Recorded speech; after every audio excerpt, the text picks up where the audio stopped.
Fidèles internautes câblés sur Radio Canal K, bonjour, bonsoir et merci de votre fidélité à l'émission Fenêtre sur l'Afrique. Nous sommes en direct de Lomé, la capitale togolaise, où nous recevons pour vous, depuis son domicile, le président du Parti des Travailleurs, Claude Ameganvi. Bonjour. Bonjour. D'abord, une première précision. Je ne suis pas le président du Parti des Travailleurs, je suis le secrétaire chargé de la coordination du Parti des Travailleurs. Chez nous, au Parti des Travailleurs, comme généralement dans tous les partis se réclamant du socialisme ou de la défense des intérêts des travailleurs, il n'y a pas de poste de président, il y a généralement des postes de secrétaire.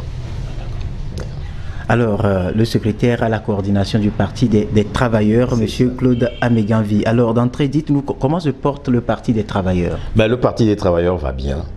Qu'on ne pense pas qu'il a disparu, c'est volontairement qu'il a fait depuis quelques mois un retrait de la scène politique togolaise, pour la simple raison qu'après l'élection présidentielle de 2015, et ayant constaté le choix fait par certains acteurs politiques de l'opposition d'aller valider le coup d'état électoral de Faure et Yadema Gnassingbé, nous avions fait le choix.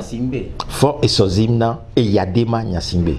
Pourquoi il n'y a pas Yadema dans son nom? Non, Yadema parce que... qui s'appelait Yadema Gnassingbé. Oui, mais Yadema, quand il est arrivé au pouvoir en 1967, le 14 avril exactement, ou même avant, quand il a fait une intrusion intempestive dans la vie politique togolaise, s'appelait Étienne Eyadema. Étienne étant son prénom, son nom de famille étant Eyadema.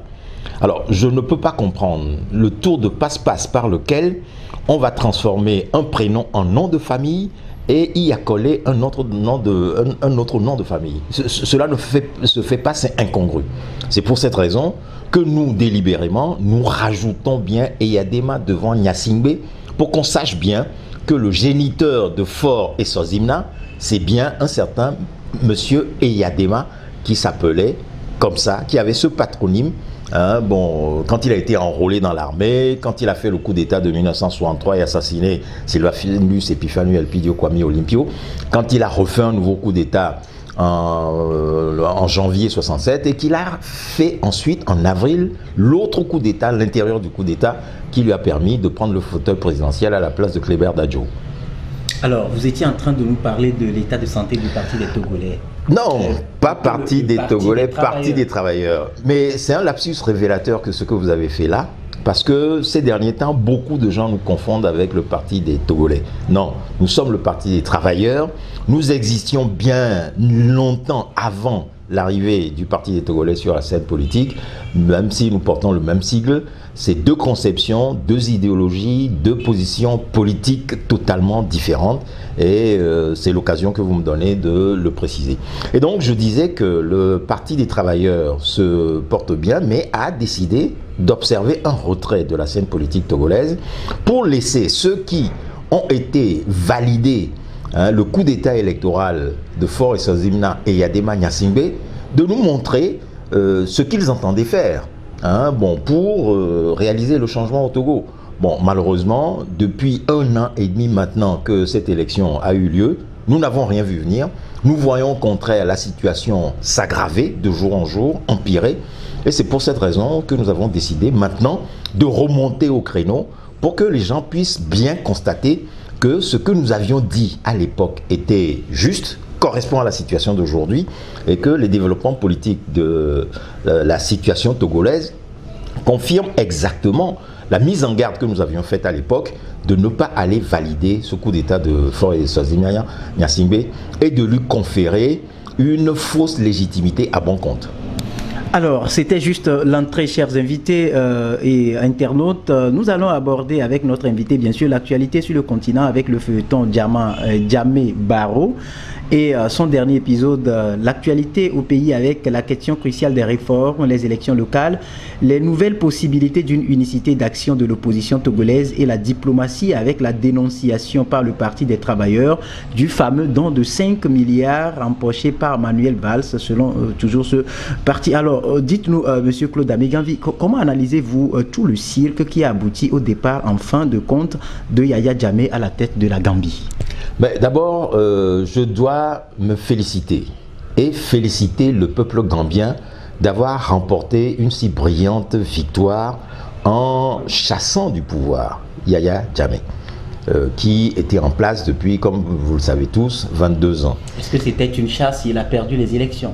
Oui, oui, mais s'il a perdu les élections, c'est que le peuple l'a chassé. Certes, par la voie des urnes, mais le peuple s'est débarrassé de lui. Et c'est pour cela que nous disons que le peuple gambien l'a chassé du pouvoir. Et cela démontre encore une fois que, quelle que soit la volonté des dictateurs de tout acabit, mais la volonté des peuples finit toujours par être forte, plus forte. Et aussi longtemps que peut durer la tyrannie, eh bien, les peuples arrivent à toujours trouver les voies et moyens par lesquels s'en débarrasser. Aucun régime dans l'histoire n'a su résister au torrent déferlant des peuples. Et c'est la belle leçon que la Gambie vient de nous administrer. Qui aurait pu penser qu'à la faveur d'un processus électoral, concocté de main de maître par Yahya Jammeh lui-même pour se reconduire au pouvoir, eh bien, l'impensable surviendrait, c'est-à-dire la contradiction qui verrait que le peuple se servirait de cette occasion pour se débarrasser de lui. Eh bien, cela a bien fini par arriver un jour. Et cela montre également qu'il y a un puissant vent de changement qui déferle sur l'ensemble de l'Afrique. Je veux insister particulièrement sur le fait que la Gambie et le Togo sont en Afrique de l'Ouest les rares pays où se maintiennent des dictatures qui sont au pouvoir depuis plus de 20 ans. Et avec le départ de Yahya Jammeh, ne reste maintenant, plus maintenant, que le régime togolais du clan des Eyadema Gnassingbé, actuellement dirigé par Faure Essazimna. Et donc, c'est la preuve que, après la Gambie, mais manifestement, nous allons assister au tour du Togo. Et quelle que soit la volonté objective ou subjective de Faure Essazimna, eh bien, le torrent de cette volonté de changement que manifeste le peuple togolais, à notre avis, va surgir et va le balayer. Et c'est sûr que la manière dont nous analysons l'évolution de la situation politique nous laisse penser que ça ne se passera pas nécessairement comme ce qui s'est passé en Gambie, c'est-à-dire par la voie électorale. Parce que dans le cas du Togo, vous savez comment l'ensemble des processus ont été verrouillés au niveau électoral à partir des fichiers truqués qu'on fait valider par les opposants avant que les élections ne surviennent. Et le peuple togolais a compris que sur cette voie-là, eh bien, il n'y a pas et il ne peut y avoir de salut pour lui. Donc, je suis porté à penser que le peuple togolais choisira d'autres voies pour se débarrasser de ce régime qui, vous le savez, dans l'histoire, il y a plusieurs modes de changement du pouvoir. Certes, il y a la voie électorale, mais il y a la voie de la révolution, il y a la voie des coups d'État, il y a la voie des guerres et il y a la voie des négociations. Mais dans la mesure où au Togo, nous sommes confrontés à un régime cinquantenaire qui est là et qui n'entend pas quitter le pouvoir, parce qu'il a tellement commis de crimes politiques, de crimes de sang et de crimes économiques, qu'il a peur de rendre compte et ne veut pas quitter le pouvoir. Et donc, qu'est-ce qui doit se passer? Il faut nécessairement que le peuple togolais déloge le régime de la dictature du clan des Gnassingbé du siège du pouvoir au Togo. Et quand vous dites déloger, qu'est-ce que vous y mettez? Non, déloger, c'est pas des actions de masse. C'est-à-dire, de notre point de vue au Parti des travailleurs, et ça nous le disons depuis notre fondation en 1988, c'est par la mobilisation révolutionnaire des masses togolaises que cela peut intervenir, et cela doit intervenir, et cela va intervenir. Alors, pour pouvoir permettre un dénouement à cette situation qui perdure, toutes les années qui ont précédé 2017 ont été consacrées à un siècle infernal de dialogue, de concertation, d'aucuns parleraient de roublardise, ça, tout tournait autour de la question des réformes. Alors, Monsieur Claude Améganvi, est-ce qu'aujourd'hui vous espérez toujours ces réformes? Est-ce que c'est possible que ça ait lieu? Moi, je vous réponds clairement non. Non, et 3 fois non, parce que si le régime RPT UNIR avait voulu faire les réformes, en une nuit, il les aurait faites. De la même manière que Faure Essazimna Gnassingbé, après le 5 février 2005, au décès de son père, en une seule nuit, a modifié la Constitution, est parti de sa position de ministre pour devenir parlementaire, pour devenir président de l'Assemblée nationale et pour se proclamer, s'auto-proclamer à partir de là, président par intérim de la République togolaise. S'ils ont pu faire tout cela en une seule nuit, mais normalement, ces réformes ne devraient pas durer aussi longtemps.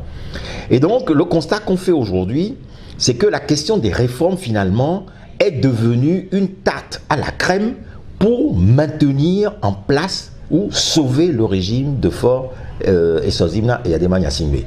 Et cela dans une complicité parfaite avec les partis qui se réclament de l'opposition et qui jouent très bien le jeu.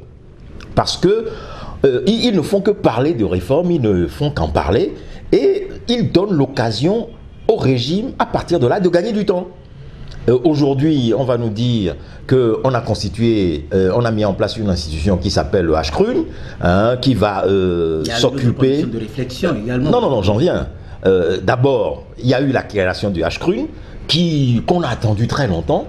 Une fois qu'elle s'est mise en place, elle a voulu rencontrer les acteurs politiques, ça a pris tout un autre temps.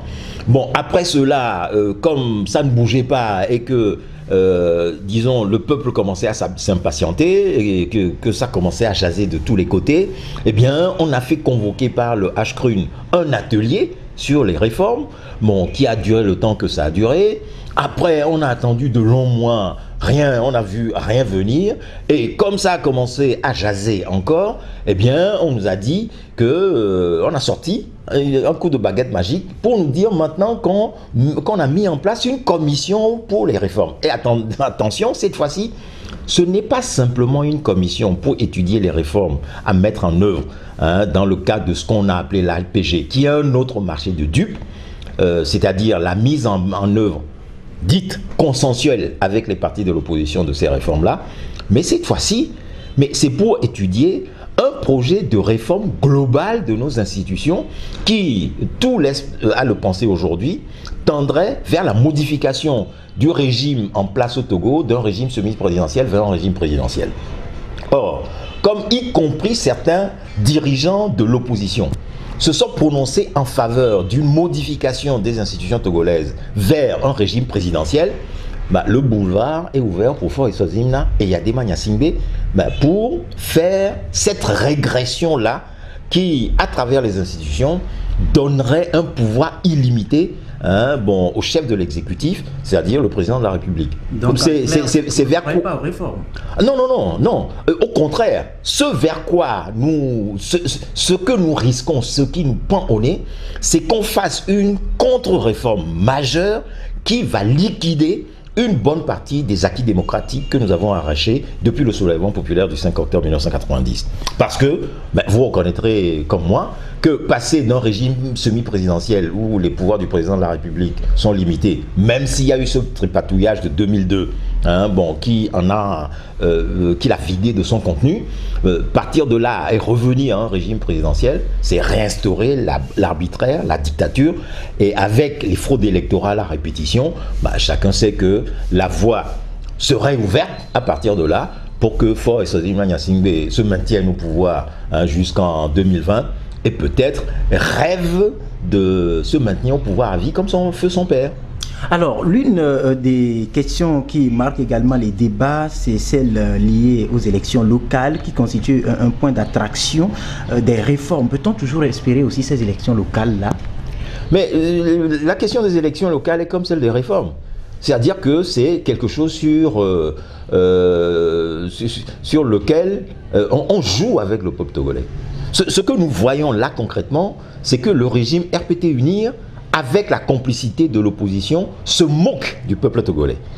J'ai entendu un des acteurs de l'opposition sur une chaîne hier, une de vos consoeurs, mais qui expliquait que eux, ils sont un régime, ils sont une opposition responsable. Parce que vous savez actuellement qu'il y a les deux grands blocs fondamentaux, c'est-à-dire le bloc de CAP 2015 et l'autre bloc sans nom qui s'est constitué avec les 6 partis autour des FDR qui s'est constitué dernièrement. Eh bien, ils se présentent comme étant une opposition responsable, mais j'interpelle l'opinion. Qu'est-ce que c'est que cette opposition responsable devant un régime RPT UNIR totalement irresponsable? Comment peut-on se dire responsable devant un régime irresponsable qui est coupable de crimes abjects de sang depuis 50 ans et qui est coupable du pillage, du détournement de nos fonds publics de manière mais invétérée. Mais je ne comprends pas. Je ne comprends pas. Et je ne comprends pas le rôle que jouent les ambassadeurs. Alors, tout ce terropage de partis politiques de l'opposition dite responsable ne jure que par les ambassadeurs, que par les puissances internationales, que par la CEDEAO, que par l'ONU, etc. Comme si c'est l'étranger qui va venir changer la situation à notre place au Togo. Donc, véritablement, on voit là qu'il y a le maintien d'une servitude politique volontaire sur la situation du Togo. Et c'est comme si on confierait à d'autres acteurs extérieurs, mais le fait de vouloir changer la situation togolaise à notre place. Alors que, d'abord, c'est avant tout au peuple togolais qu'il appartient de se mobiliser, et donc que ces partis fassent un travail précis de réflexion sur les stratégies à développer pour mobiliser le peuple togolais du sud au nord, de l'est à l'ouest, mais pour en finir avec ce régime. Et si la dynamique avait été celle-là, eh bien, les choses auraient changé depuis longtemps. Et donc, quelque part, l'autre impression que j'ai, tant en ce qui concerne les élections locales que en ce qui concerne les élections législatives de l'année prochaine 2018, puisque, vous savez, elles ont commencé à se préparer déjà, puisque chacun des acteurs se dispose, et on a l'impression aujourd'hui que la constitution des différentes coalitions n'a pour objet que de faire des tractations sur la répartition, la pré-répartition des circonscriptions électorales où les candidats se positionneraient les uns et les autres pour que chacun puisse avoir sa part du gâteau ou à l'Assemblée ou à la tête des municipalités, etc. et tout ça. Et donc, cela, véritablement, c'est triste. Et donc, on voit en réalité, comme nous n'avons cessé de le dire, que la situation politique au Togo est un fonds de commerce pour certains dirigeants de l'opposition togolaise. Alors que pour le régime lui-même, mais c'est une source de manne infinie pour payer le peuple. Et donc, finalement, ce que les gens cherchent, c'est à partager le pouvoir, l'Assemblée et les institutions avec le régime RPT UNIR.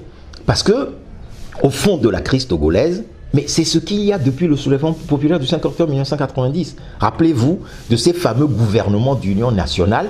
Rappelez-vous de comment, lorsque, après la découverte des cadavres de la lagune de Baie, le 11 avril 1991, Kofigo et Agboibo sont montés au créneau pour dire qu'il n'était pas question qu'Eyadema s'en aille.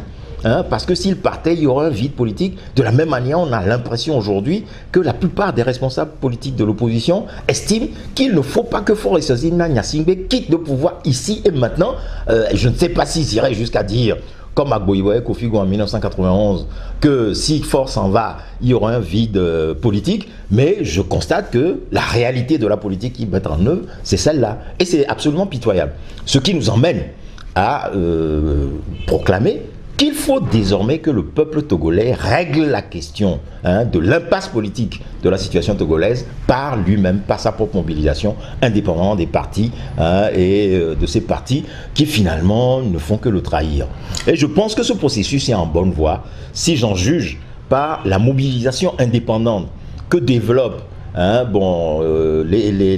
peuple à travers ses organisations représentatives, notamment syndicales.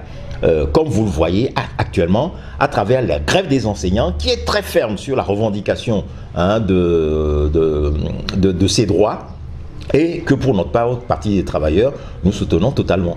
Alors, à vous écouter tout à l'heure, on a senti un peu l'approche unicité d'action de l'opposition du groupe de 6 au courrier du président du PRR, Jean-Nicolas Lawson, chef de file de l'opposition. On sent encore cette envie. Est-ce que c'est possible, cette unicité d'action, parce que vous y avez participé, que ce soit au FRAC, que ce soit au... Ah non, allez-y. Voilà, vous y avez participé d'une manière ou d'une autre. Est-ce qu'aujourd'hui, cette unicité d'action peut être une réalité? Eh bien, moi, je suis désolé de vous dire, mais une unicité d'action, pourquoi? On va me dire une unicité d'action pour arracher les réformes.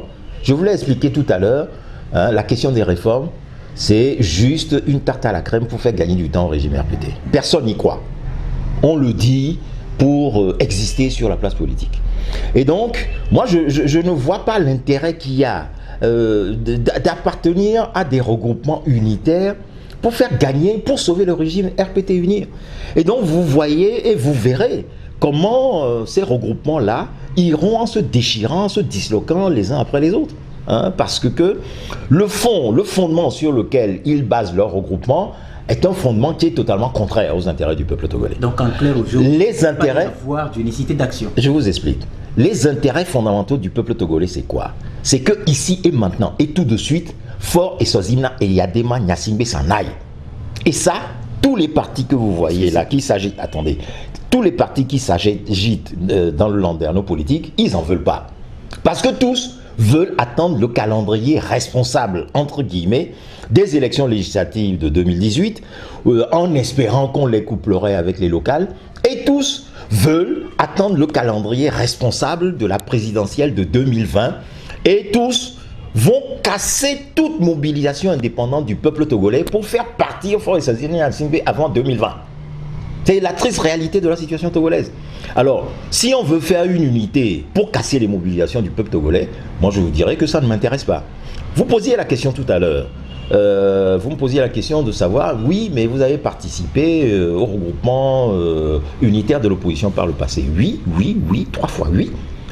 Et je vous indiquerai qu'en 1991, c'est nous qui revenions d'exil pour apporter une plateforme qui a servi de base à la confection de la plateforme unitaire du Code FOD, sur laquelle on a lutté à l'époque en espérant que, à travers les grèves générales que nous avons proposées et fait développer des années 91 jusqu'aux années 92-93, ben, on puisse chasser le pouvoir des Yadema.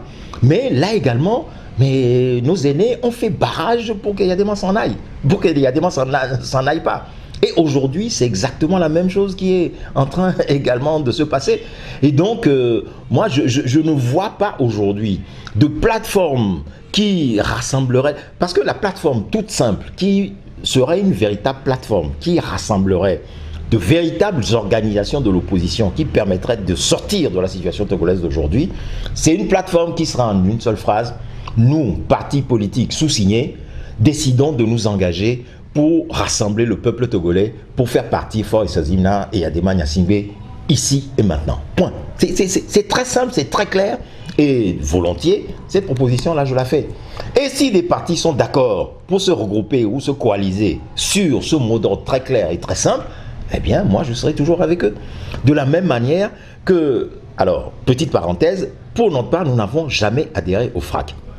Tout comme nous n'avons jamais adhéré à une coalition électorale au Togo, dans la mesure où ces coalitions électorales n'ont fait que participer à des élections qui sont dans les marchés de dupes. Par contre, lorsque des coups d'État électoraux se sont faits, que Yadema ou Faure aient volé, après qu'ils aient volé les élections, nous avons été toujours partie prenante des mobilisations pour dénoncer les coups d'État électoraux, les fraudes électorales, et indiquer que le résultat sorti des urnes ne correspond pas à l'expression de la volonté populaire du peuple togolais.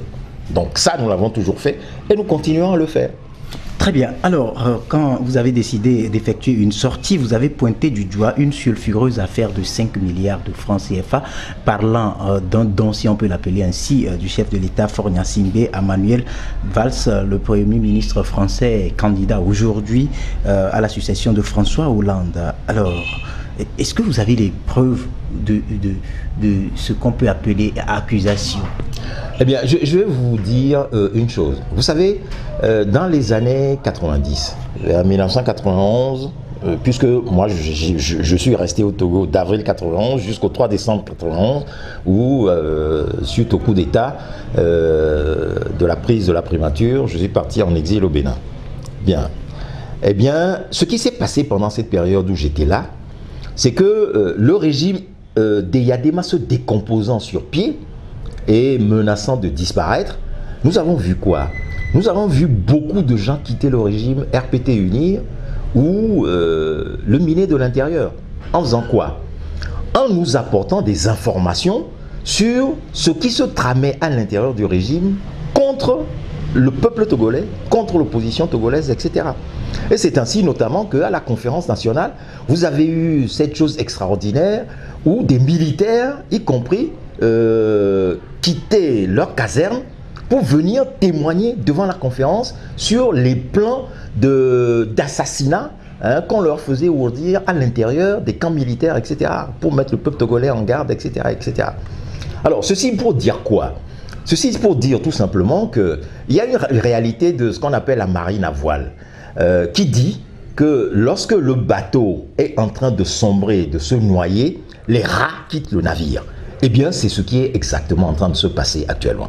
C'est-à-dire que tout le monde voit que le régime de Faure Eswazimana et Yadema Gnassingbé se décompose sur pied avec toutes ces affaires de corruption, toutes ces affaires de malversation, toutes ces affaires d'assassinat, etc. et tout. Et donc, beaucoup de gens sont inquiets de leur propre sort demain. Et vous avez vu comment, lorsque le régime de Yahya Jammeh a commencé à se décomposer, eh bien, ces ministres ont commencé à partir. Qui en exil, qui a annoncé qu'il quittait le régime, les ambassadeurs, à le lâcher, etc. Et c'est le même processus qui est en train de se passer aujourd'hui. Et dans cette année 91, dont je vous parlais tout à l'heure, nous recevions des informations de l'intérieur même du régime indiquant que tel plan, tel complot était ourdi contre l'opposition ou contre le peuple togolais, et nous révélions ça. Et le fait de le révéler, eh bien, des fois, arrivait à déjouer tout ce qui se tramait contre le peuple togolais. Alors, pour notre part, c'est ce que nous avons tout simplement, en tant que Parti des travailleurs, voulu faire. Alors, des gens du régime ont fait en sorte que nous puissions avoir cette information, comme nous avons pu en avoir d'autres, lesquels viendront au fur et à mesure par la suite. Mais pourquoi? Certainement parce que quelque part, ils pensent que nous sommes des gens dignes de foi, dignes de confiance, et que nous n'irons pas les trahir. Et pour notre part, comme pour vous les journalistes, un journaliste ne donne jamais les sources à ses sources. La règle d'or. C'est la règle d'or, c'est une règle d'or du journalisme et c'est une règle d'or de l'action politique, parce que vous savez que dans ce pays de dictature où nous sommes, si on venait à savoir que c'est telle ou telle personne qui a donné cette information, sachez que vous avez condamné cette personne à mort. Ce que nous ne ferons jamais. Et donc, nous avons pris nos responsabilités et nous avons donné cette information pour que le peuple et l'opinion mondiale soient informés de cette forfaiture qui s'est faite ici au Togo, où on a prélevé 5 milliards des caisses de l'État togolais pour donner comme ça gratuitement, cadeau, à un acteur politique, à un homme politique français qui n'est pas n'importe lequel, puisqu'il s'agit du premier ministre en exercice à l'époque de l'État français. Ce n'est pas rien. Mais j'ajouterai que ce qui s'est passé là n'a rien de nouveau, puisque c'est une coutume, c'est une habitude. Les choses se sont toujours passées comme ça. Par le passé, vous avez eu Albert Bernard Bongo, feu Albert Bernard Bongo, et à propos du Burkina Faso également, tout un tas de révélations qui ont été faites sur comment, à l'approche des élections présidentielles, de chaque élection présidentielle en France, eh bien, les acteurs politiques français, ceux qui sont candidats à ces élections-là, font le tour des dictateurs africains pour venir prendre de l'argent chez eux pour leur campagne. Alors que nos pays sont pauvres, croulent sous la famine, la misère, etc. Mais paradoxalement et contradictoirement, c'est l'Afrique qui finance les pays pauvres qui financent les campagnes des pays riches. Quand même, c'est extraordinaire cette affaire-là. Et donc, on a appris par le passé comment soit c'est par des valises, des fois c'est dans des djembés, c'est-à-dire ces fameux tambours, ça c'est les djembés, c'est pour le cas du Burkina Faso et du Mali, qu'on convoie ces fonds-là vers les acteurs politiques français. Et j'ajouterais qu'il y a une question d'actualité qui rebondit actuellement en France. C'est tout ce vent de corruption qu'il y a dans la classe politique française, qui explose et qui touche les acteurs politiques les uns après les autres. C'est-à-dire que la corruption, ils ne viennent pas seulement la mettre en œuvre en Afrique en obligeant nos dictateurs à détourner des fonds publics pour leur donner, avec l'engagement en contrepartie, lorsqu'ils seraient élus, de les soutenir, de les maintenir au pouvoir à vie, comme c'est le cas du Togo. Mais on voit également que c'est dans l'arène parlementaire, notamment, qu'on détourne copieusement des fonds. Il y a eu de retentissants scandales par le passé, les affaires Nucci, les affaires de je ne sais trop qui, et tous les responsables politiques. Je lisais sur internet hier, comment Jean-Christophe Kambale-Delis, l'actuel secrétaire général du PS, Harlem Désir, qui est commissaire européen, ont été épinglés par la justice française et Madame Fillon aujourd'hui dans des affaires de détournement de fonds publics. Donc à partir de cette réalité de la pourriture, de la corruption qui est semée dans la classe politique française en France même, eh bien nous assistons à une véritable exportation de cette corruption-là dans nos pays et cela est triste. Alors la solution c'est quoi? C'est de se lever, de faire en sorte qu'on puisse mettre fin à ces régimes-là qui sont préparés, mis en place par l'impérialisme français, moi j'appelle les choses par leur nom, pour continuer à opprimer nos pays et à permettre à la France de piller nos frics, nos pays. Cette fameuse France-Afrique dont on a parlé, et qui est le terrain sur lequel on organise le pillage de nos pays, mais c'est véritablement ce que nous voyons à l'œuvre à travers cette histoire de corruption. Alors, en guise de mot de fin, quel appel avez-vous aujourd'hui à lancer au Parti des travailleurs à l'endroit de tous les acteurs, chacun ce qui le concerne, pour que le Togo connaisse du renouveau? Eh bien, moi, je n'aurais pas à lancer un appel à l'endroit des acteurs politiques. Vous ne l'avez pas dit comme ça, mais vous avez parlé des acteurs. Et donc, pour moi, il s'agit de la classe politique. Moi, je n'ai rien à leur dire. Parce que ce qu'ils devaient faire, ils le savent très bien. S'ils ne le font pas, c'est qu'ils ne veulent pas le faire. Ils ont fait des choix qui n'est pas le mien. Donc, je ne vais pas prêcher dans des oreilles de sourds aujourd'hui et dire faites-y, etc. alors que des gens ont d'autres agendas. Ce par contre à qui je vais m'adresser, c'est au peuple togolais. Celui à qui je vais m'adresser, c'est au peuple togolais. C'est aux travailleurs, aux paysans, aux jeunes, en les appelant à renforcer leur détermination dans la lutte pour tourner les pages sombres du régime du clan des Eyadema Gnassingbé. Et donc, de la même manière que nous l'avons vu en Gambie, mais par l'originalité de la méthode que nous allons utiliser, le peuple togolais sache se mobiliser pour que cette année 2017, nous puissions en finir avec les 50 ans de régime du clan des Eyadema Gnassingbé. Parce que, précisément, c'est le 14 avril prochain que le régime, ce régime-là, RPT Unir du clan des Eyadema Gnassingbé, aura terminé ses 50 ans de pouvoir et entamera sa 51e année. Et ça fait 2 générations. Et 2 générations, pour le petit Togo, c'est trop. Parce que c'est 2 générations d'assassinats, 2 générations de pillage, 2 générations de crimes de sang innommables, etc. Et j'estime que c'est 2 générations de trop. Il faut, pour préparer un avenir radieux pour le peuple togolais, que ce régime-là soit balayé. Et si certains opposants veulent à tout prix l'accompagner pour lui sauver la mise et le maintien en place, pour engranger quelques millions, voire quelques milliards à son nombre, eh bien que cette opposition irresponsable-là soit balayée également comme ce régime irresponsable. Alors, M. Claude Ameganvi, je rappelle que vous êtes le coordonnateur. Le secrétaire chargé de la coordination du Parti des travailleurs. Je rappelle que vous êtes le secrétaire chargé de la coordination du Parti des travailleurs. Nous vous disons merci pour votre disponibilité. Merci à vous également d'être venu à moi pour que je m'adresse à travers vous au peuple togolais. Je continuerai à être à votre disposition pour répondre à toutes questions que vous voudriez bien me poser et avoir des éclairages sur notre opinion ou nos analyses sur la situation togolaise. Je vous remercie. Merci à vous. Merci donc à l'instant le secrétaire à la coordination du Parti des travailleurs, Claude Ameganvi. Avec lui, nous avons abordé les questions d'actualité, bien évidemment ce qui se passe en Gambie, ce qui se passe également dans notre cher pays, le Togo, et parler de ce don du chef de l'État, Faure Gnassingbé, à Manuel Valls. Vous avez tout compris. Merci donc à vous aussi pour votre fidélité.